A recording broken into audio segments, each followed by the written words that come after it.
Hi, everybody. My name is Nanika Edwards. I'm a poet, artist, author, educator, and linguist from Trinidad and Tobago in the Caribbean, and more specifically from Trinidad. I live in Trinidad, but Trinidad and Tobago is a twin island republic. And so, two islands, one country. I live on the bigger island, which is Trinidad, but actually, my mom is from Trinidad my dad was from Tobago. So I feel like, I'm a part of, like, both islands are a part of me. Anyway, that's neither here nor there. I wanted to share in 10 separate videos, 10 things that I do to manage my mental well-being or to make sure that I'm okay mentally speaking. Now, May is Mental Health Awareness Month. I may or may not roll these videos out in May, maybe after May, but it doesn't matter because any time of the year is a good time to speak about mental health. The world is becoming more and more stressful. The world is getting darker and darker. And I think we would all agree that life is becoming more and more challenging. And with that comes stress. And with stress can come challenges to our mental health. Now, I mean, I'm an artist. Most people would know that. So mental health challenges are just par for the course, part of the territory of being an artist, part of, creativity. I think the price someone pays for creativity is having to manage, maybe more than the average person, mental health issues. I could be wrong about that, but, I think that may be true to some extent. Anyway, I wanted to tell you some of the things that I do to manage my mental well-being. Okay, so the first thing and one of the biggest things is humor. Yeah, humor is a big part of how I manage mental well-being. The Bible says, what is it? A cheerful heart is like medicine. A merry heart is like medicine. That's in the book of Proverbs somewhere. I don't think I'm quoting it exactly, but a cheerful heart is like medicine. And I think that's true. I remember one night sometime in the wee hours of the morning, I got up and I was like, you know what? I need a pick me up, or I don't know. I don't know if I was feeling a little down, or I really can't remember. And by the way, no, I don't feel depressed or down very often, but that night I felt I needed a pick me up, all right? And it was the wee hours of the morning. It was like, I don't know, maybe 2 or 3 in the morning. And no, I don't normally have a problem sleeping, but for some reason that night I was up. And one of the pages I love to follow is Baby Yoda. I don't know how many of you know Baby Yoda or how many of you follow him on Facebook or any other platform, but I follow one of the Baby Yoda pages. I want to believe that there's probably more than one, but I follow one of them on Facebook, and I decided to go to the page and just binge read Baby Yoda posts, right? And let me tell you, I was laughing so hard that, but I didn't want to laugh out loud because I didn't want to disturb anybody else who was in the house. So I was literally, and by the way, I sleep on a twin bed, right? So it's not very big, but it's comfortable for me. It's fine for me, right? But I was literally just rolling back and forth from one side of the bed to the next. I mean, it's a miracle that I didn't roll right off of the bed, right? But it was, I mean, Baby Yoda is so funny. I don't know, give or take a couple kind of risky things that he says, but I don't know who comes up with Baby Yoda stuff, but he is such a fantastic comedian, so I love Baby Yoda.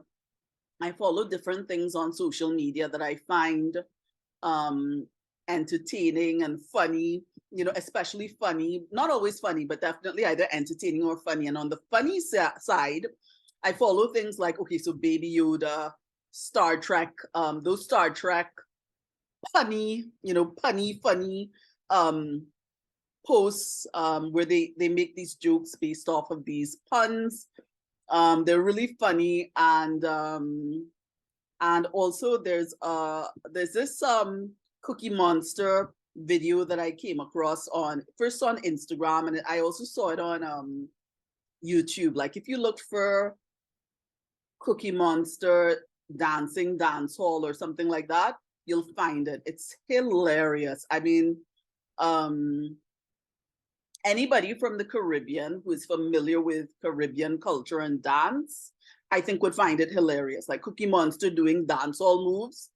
I was just killing myself laughing, And there are a bunch of other things that I follow on social media deliberately because they're funny, right? And one of the things I minimize on social media is being on social media to mako what other people are doing. Like I just don't do that. I don't like it. I don't like gossip, and I don't like makoing other people because first of all, somebody's business, somebody's personal business is not my business. I don't get any kind of enjoyment out of following anybody's personal business. Even when I see things generally, give or take 1 or 2 times, when I see things on like YouTube where it's very gossipy and stuff and you're getting the inside scoop on somebody, most times I scroll past those things because I'm like, you know what, their life is their life. It's not my business. And I think it's really unfair to pry into people's personal lives, whether they're in the public spotlight or not.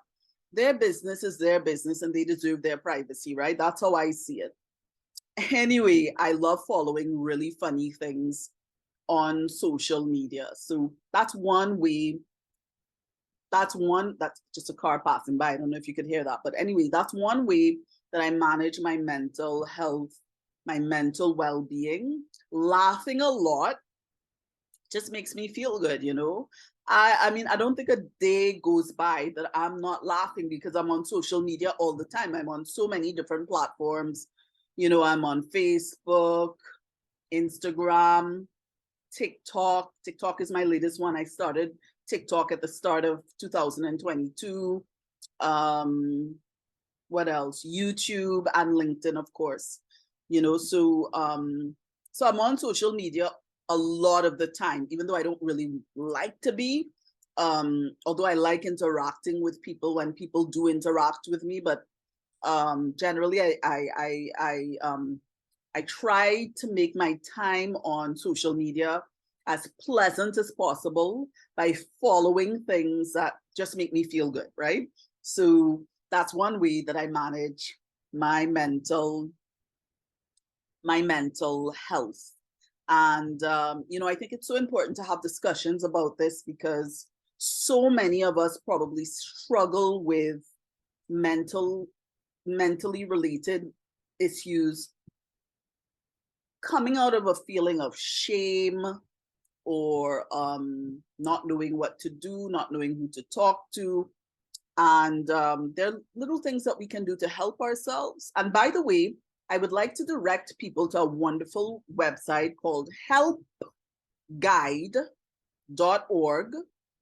You can look that up, Help Guide. If you just look for Help Guide, I think you would find it, but it's helpguide.org, which is a site that has content that is furnished by professionals, like professional counselors and therapists who provide articles about real key issues, really, really important and common challenges where mental health is concerned. And they provide that information in regular layman's terms. So the idea of the point of the site is to help people self-help if they really need to. I mean, obviously, if you need to get professional help, people would always be encouraged to do that. But if you're in a place where you don't have much of a choice for whatever reason, but to try to help yourself, then that site is a really wonderful place to go to. But just bear in mind, if you need to be medicated, or if you need to take your problem to somebody who knows way more than the average person, or couch psychologist, then the best thing to do is, as soon as you can, to seek out a specialist. There is no shame in that. And yeah, so that's it. The first way that I manage my mental well-being and make sure that I'm okay is through humor. So that's it. Let's get ready for the next video.